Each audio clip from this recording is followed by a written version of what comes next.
Hi. കൃഷി എന്ന് പറയുമ്പോൾ നമ്മുടെ മനസ്സിൽ വരുന്നത് പാടങ്ങളും പറമ്പുകളും ഒക്കെ ആയിരിക്കും അല്ലേ? എന്നാൽ ഇന്ന് കൃഷി ഒരുപാട് മാറിയിട്ടുണ്ട്. പുതിയ ചില മോഡേൺ ഫാമിംഗ് മെത്തേഡ്സ് നമുക്ക് നോക്കിയാലോ? 1. Precision farming. ഡേറ്റയുടെയും ടെക്നോളജിയുടെയും സഹായത്തോടെ ഓരോ ചെടിക്കും വേണ്ട വെള്ളവും വളവും ന്യൂട്രിയൻസും മനസ്സിലാക്കാൻ ഈ മെത്തേഡ് സഹായിക്കും. ആവശ്യമുള്ളത് മാത്രം കൊടുക്കുമ്പോൾ ചെലവ് കുറയും, വിളവ് കൂടും. 2. ഹൈഡ്രോപോണിക്സും അക്വാപോണിക്സും. കേൾക്കുമ്പോൾ ചിലപ്പോൾ അതിശയം തോന്നാം. മണ്ണില്ലാതെ വെള്ളത്തിൽ ന്യൂട്രിയൻസ് ലയിപ്പിച്ച് ചെടികളെ വളർത്തുന്ന രീതിയാണ് ഹൈഡ്രോപോണിക്സ്. അക്വാപോണിക്സിൽ മീൻ വളർത്തലും കൃഷിയും ഒരുമിച്ച് നടക്കും. മീനിന്റെ മാലിന്യം ചെടികൾക്ക് വളമാകും. 3.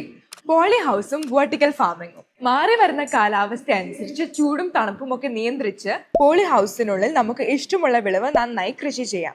ഇനി സ്ഥലം കുറവാണെങ്കിൽ വെർട്ടിക്കൽ ഫാമിംഗ് ചെയ്യാം. പേര് പോലെ തന്നെ കെട്ടിടങ്ങളിൽ പെർപെൻഡിക്കുലറായി അടക്കി വെച്ച് കൃഷി ചെയ്യുന്ന രീതിയാണിത്. 4. എയറോപോണിക്സ്. കൃഷിയിൽ ശാസ്ത്രം എത്രത്തോളം മുന്നോട്ട് പോയി എന്ന് കാണിക്കുന്ന ഒന്നാണ് എയറോപോണിക്സ്. ഇവിടെ ചെടികളുടെ വേരുകളിലേക്ക് വെള്ളവും പോഷകങ്ങളും സ്പ്രേ രൂപത്തിൽ നേരിട്ട് കൊടുക്കുന്നു. വെള്ളം വളരെ കുറവും മതി, വേഗത്തിൽ വിളവെടുക്കുകയും ചെയ്യാം. കണ്ടില്ലേ കൃഷിയിൽ എത്ര പുതിയ സാധ്യതകളാണെന്ന്. ഇനി നമ്മുടെ ഭക്ഷ്യ സുരക്ഷ ഉറപ്പാക്കുന്നതിൽ ഈ ആധുനിക രീതികൾക്ക് വലിയ പങ്കുണ്ട്. ഇനി മറ്റൊരു വീഡിയോയുമായി കാണാം. ബൈ.